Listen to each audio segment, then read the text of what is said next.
Episode के start में Luffy और मीहॉक दोनों आमने सामने होते हैं और लूफी बोलता है कि मैं यहाँ एस को बचाने आया हूँ और मेरे पास इससे लड़ने का टाइम नहीं है। और वो गियर सेकंड यूज़ करता है और यहाँ से निकलने लगता है।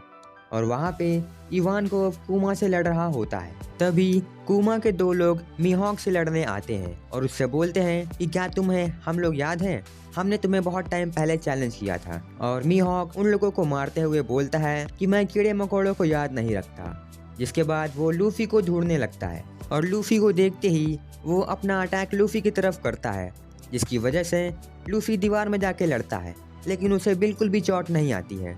और जिम्बी ये देख के बोलता है कि इतना खतरनाक अटैक तो केवल एस का भाई ही रोक सकता है। और वो बोलता है कि मैं तुम्हें लूफी को छूने भी नहीं दूंगा, भले मेरी जान ही क्यों ना चली जाए। और जिसके बाद जिम्बे और मीहॉक के बीच में फाइट शुरू हो जाती है और हमारा जिम्बे मीहॉक से हारने लगता है और वो पानी में गिर जाता है। और मीहॉक बिना टाइम वेस्ट किए लूफी की तरफ जंप करता है और वो उसके ऊपर अटैक करता है और लूफी उसके अटैक से बच जाता है और वो बोलता है कि मैं तो बाल बाल बच गया। और जिसके बाद लूफी सोचता है कि वो उसके ऊपर जेट बंदूक का अटैक करे, लेकिन वो अपने कदम को पीछे रख लेता है क्योंकि उसे रियलाइज होता है कि वो किसके सामने खड़ा है। अगर वो अपना अटैक करता तो उसके दोनों हाथ उसके शरीर से अलग हो जाते हैं। और मीहॉक लूफी के फैसले की तारीफ करता है और वो लूफी के ऊपर अटैक करता है और लूफी उसे डॉज कर लेता है, लेकिन मीहॉक का अटैक पीछे बर्फ पे पड़ता है और वो बर्फ दो टुकड़े में बढ़ जाती है, जिसे देख के ये सबको पता चल जाता है कि मीहॉक कितना पावरफुल स्वॉर्ड्समैन है। जिसके बाद हमें बगी दिखाया जाता है जो कि अपने साथियों से बोल रहा होता है कि यहाँ पे एक वीडियो ट्रांसपोर्टर स्नेल होगा, तुम लोग उसे ढूंढो और मैं उसमें एक्टिंग करके उन सभी लोगों का हीरो बन जाऊंगा। और यहाँ पे हमें क्रोकोडाइल और डोफ्लामिंगो दिखाए जाते हैं। डोफ्लामिंगो क्रोकोडाइल से बोल रहा होता है कि अगर तुम मेरे साथ आ जाओ तो हम दोनों लोग मिलके इस दुनिया पे राज करेंगे, लेकिन क्रोकोडाइल ऐसा करने से मना कर देता है। और जिसके बाद वो उसके ऊपर एक टोर्नेडो वाला अटैक करता है।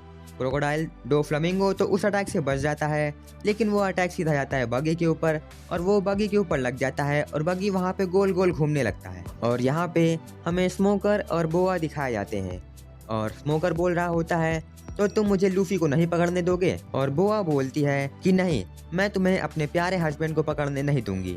जिसके बाद वो अपने ही ख्यालों में खोने लगती है और बोआ सोच रही होती है कि वो शादी के बाद लूफी के साथ एक हनीमून पे गई है, जहाँ पे वो दोनों लोग एक बोट पे अकेले हैं।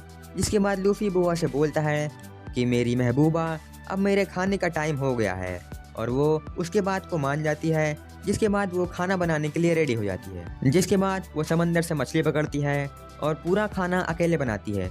वो बहुत मेहनत करती है और उसके साथ वाले लोग उससे बोलते हैं कि क्या क्यों ना तुम हमारी हेल्प ले लो। और वो बोलती है कि नहीं, मैं ये सब अकेले करूँगी। और यहाँ स्मोकर ये सब सुन के पागल हुए जा रहा होता है और वो बोलता है कि मुझे समझ नहीं आ रहा कि ये मुझसे लड़ाई करेगी या नहीं। और ये सुन के बुआ को गुस्सा आता है और वो बोलती है कि मैं तुम्हें यहाँ से जाने नहीं दूंगी, तुम चाहे जो कर लो। और वो दोनों लोग लड़ने लगते हैं और यहाँ पे लूफी मीहॉक के एक एक अटैक से बच रहा होता है। और तभी लूफी को बगी हवा में उड़ते हुए दिखाई देता है और वो अपने गम गम अटैक्स से बगी का यूज करता है मीहॉक के अटैक से बचने के लिए। और बगी लूफी से बोलता है कि तुमने मुझे क्यों काटा।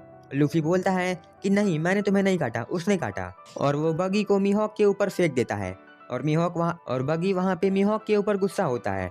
जिसके बाद मीहॉक बगी को पूरी तरीके से काट देता है और बगी वापस जुड़ जाता है और वो उससे बोलता है कि मैं तुमसे बदला जरूर लूंगा। और वो उसके ऊपर अपनी मूगी बॉल का अटैक करता है, लेकिन मीहॉक उसके बॉल को वापस भेज देता है।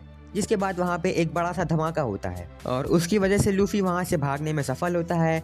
और वो बोलता है कि बगी, मैं तुम्हारी कुर्बानी को कभी नहीं भूल पाऊंगा। लेकिन मीहॉक लूफी को इतनी आसानी से जाने नहीं देगा और वो उसके ऊपर एक अटैक करता है। तभी मार्को बोलता है कि उसकी हेल्प करो। जिसके बाद व्हाइट बियर्ड पायरेट का एक कमांडर जो कि एक स्वॉर्ड्समैन है, वो बोलता है कि तुम चिंता मत करो, मैं उसे बचा लूंगा। जिसके बाद वो मीहॉक से लड़ने लगता है और आखिरकार लूफी एस को बचाने के एक कदम और आगे हो चुका है।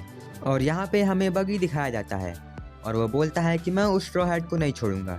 तभी उसका एक साथी आके बोलता है कि कैप्टन, हमने बिल्कुल आपके प्लान की तरह चला और हमें वो मिल गया, वो ट्रांसपोर्टर स्नेल।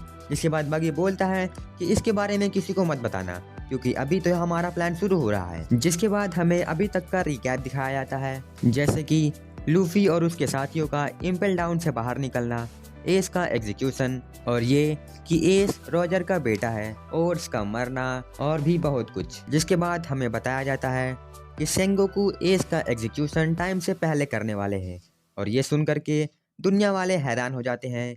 जिसके बाद सेंगोकू बोलता है कि और हाँ, वीडियो ट्रांसपोर्टर स्नेल को बंद कर दो ताकि ये दुनिया इसके बारे में ना जान पाए और हमें ये वॉर को जीतना होगा चाहे जो भी हो जाए, in the name of absolute justice. और अब यहाँ पे जो भी होगा वो सिर्फ हम देखेंगे क्योंकि ये दुनिया वालों की नज़रों में नहीं आना चाहिए। और तभी हम लोग देखते हैं कि पीछे से ढेर सारी नेवी की शिप आ रही होती है और उसमें भी ढेर सारे कुमा के रोबोट्स होते हैं और इसके बाद नेवी के पास एक अपर हैंड होगा और इसी के साथ हमारा ये एपिसोड ख़त्म होता है।